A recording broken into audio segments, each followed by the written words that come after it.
Next to a great forest there lived a poor woodcutter with his wife and his 2 children. The boy's name was Hansel and the girl's name was Gretel. He had but little to eat, and once, when a great famine came to the land, he could no longer provide even their daily bread.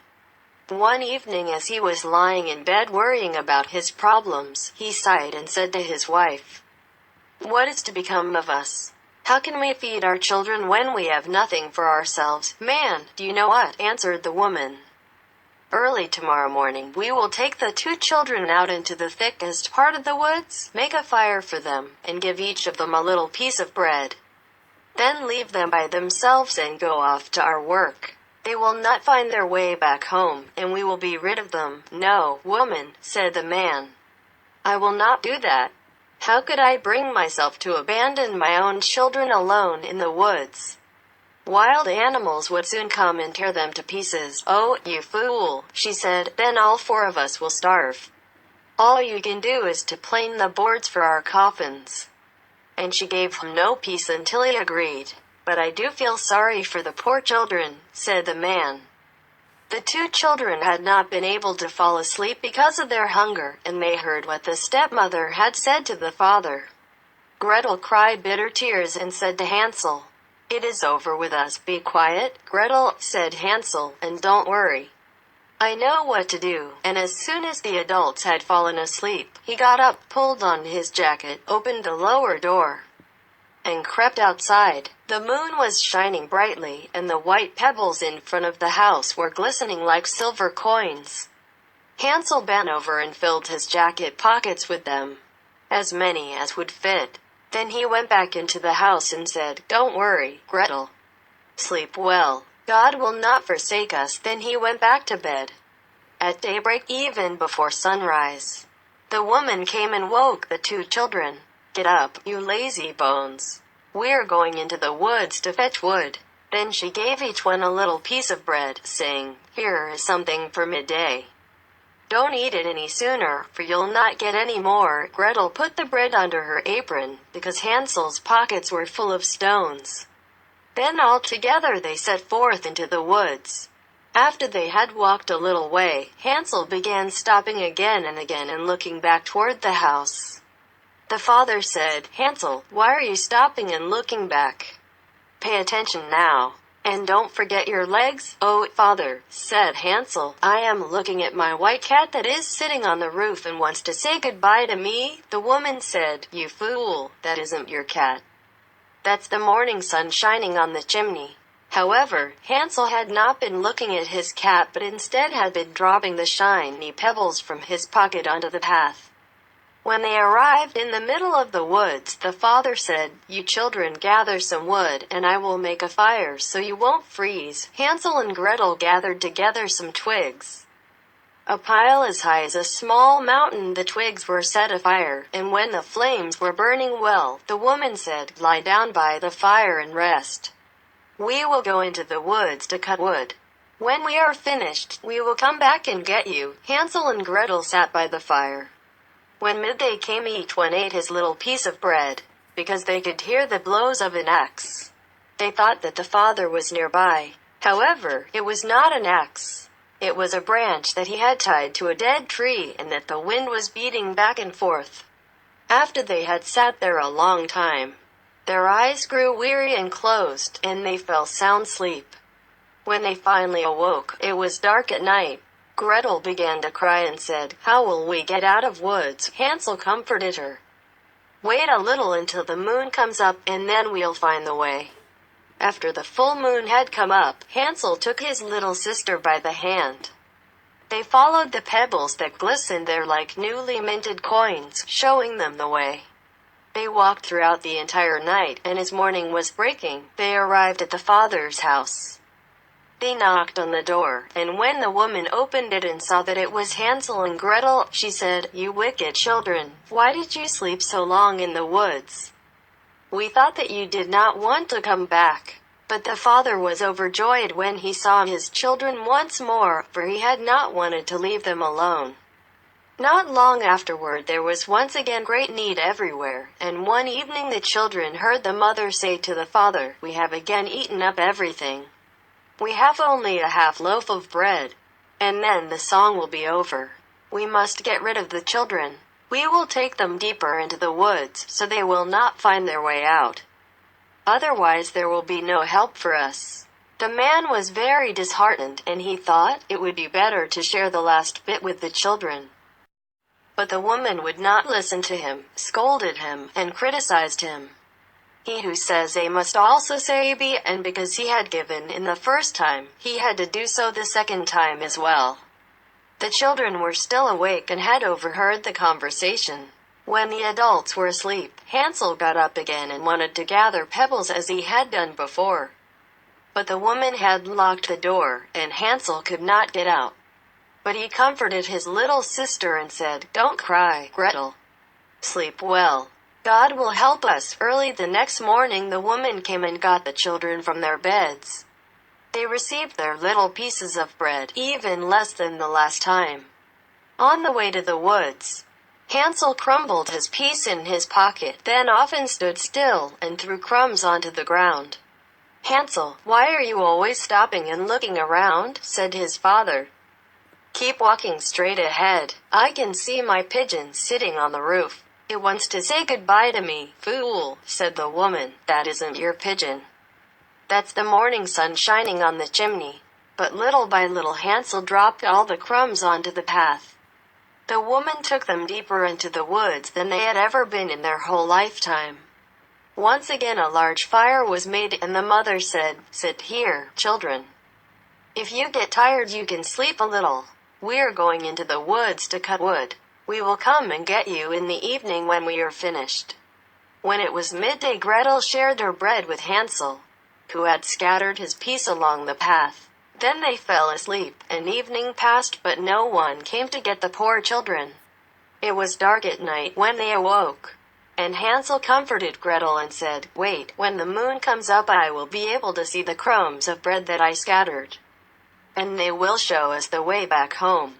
When the moon appeared they got up, but they could not find any crumbs, for the many thousands of birds that fly about in the woods and in the fields had pecked them up.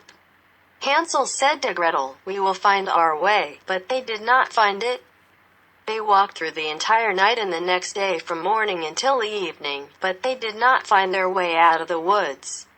They were terribly hungry, for they had eaten only a few small berries that were growing on the ground. And because they were so tired that their legs would no longer carry them, they lay down under a tree and fell asleep. It was already the third morning since they had left the father's house. They started walking again, but managed only to go deeper and deeper into the woods. If help did not come soon, they would perish. At midday they saw a little snow-white bird sitting on a branch. It sang so beautifully that they stopped to listen. When it was finished it stretched its wings and flew in front of them. They followed it until they came to a little house. The bird sat on the roof, and when they came closer, they saw that the little house was built entirely from bread with a roof made of cake, and the windows were made of clear sugar. "Let's help ourselves to a good meal," said Hansel. "I'll eat a piece of the roof, and Gretel, you eat from the window." "That will be sweet." Hansel reached up and broke off a little of the roof to see how it tasted, while Gretel stood next to the window panes and was nibbling at them. Then a gentle voice called out from inside, "Nibble, nibble, little mouse, who is nibbling at my house?" The children answered, the wind, the heavenly child." They continued to eat, without being distracted.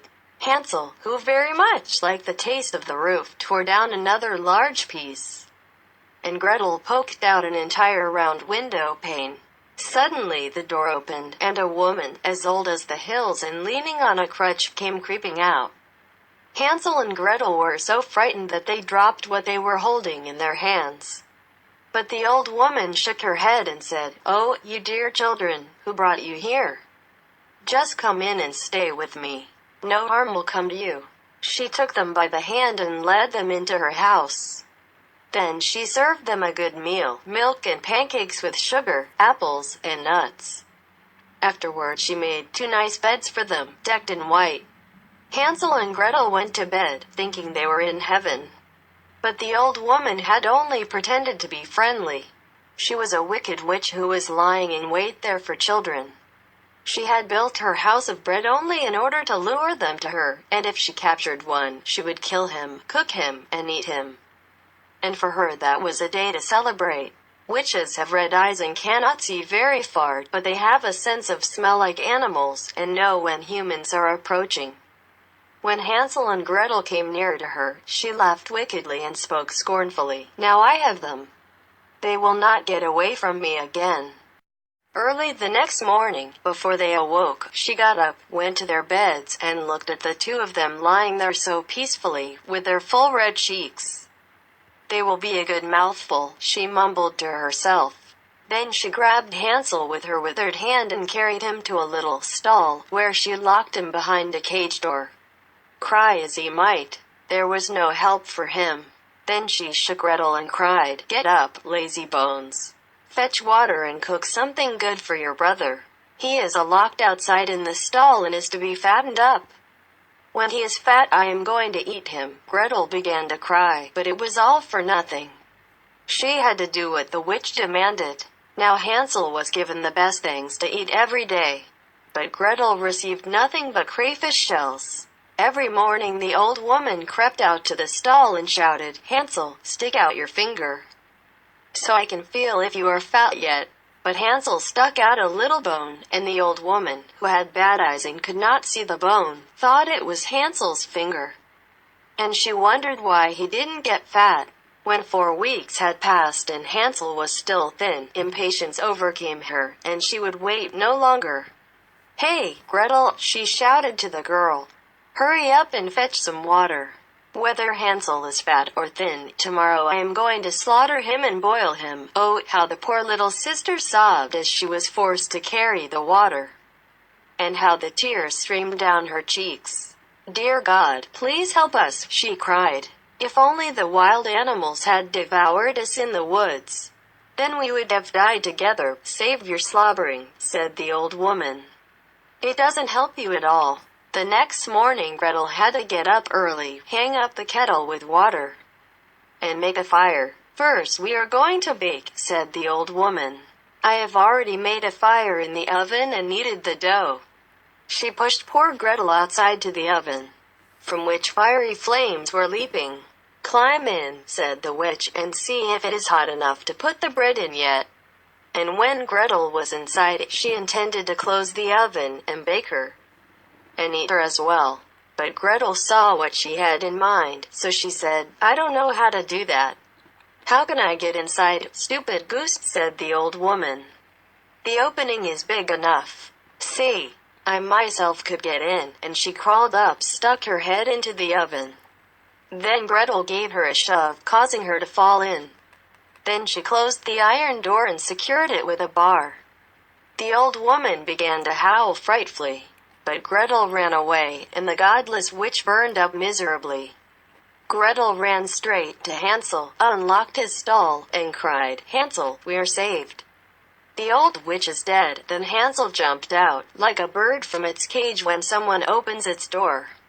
How happy they were! They threw their arms around each other's necks, jumped with joy, and kissed one another. Because they now had nothing to fear, they went into the witch's house. In every corner were chests of pearls and precious stones. "These are better than pebbles," said Hansel, filling his pockets. Gretel said, "I will take some home with me as well," and she filled her apron full. "But now we must leave," said Hansel, "and get out of these witch woods." After walking a few hours they arrived at a large body of water. "We cannot get across," said Hansel. "I cannot see a walkway or a bridge." "There are no boats here," answered Gretel, "but there is a white duck swimming. If I ask it, it will help us across." Then she called out, "Duckling, duckling, here stand Gretel and Hansel. Neither a walkway nor a bridge, take us onto your white back." The duckling came up to them, and Hansel climbed onto it, then asked his little sister to sit down next to him. "No," answered Gretel. "That would be too heavy for the duckling. It should take us across one at a time. That is what the good animal did."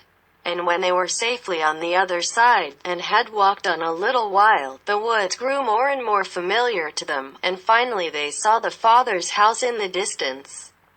They began to run, rushed inside, and threw their arms around the father's neck. The man had not had even one happy hour since he had left the children in the woods. However, the woman had died. Gretel shook out her apron, scattering pearls and precious stones around the room, and Hansel added to them by throwing one handful after the other from his pockets. Now all their cares were at an end, and they lived happily together.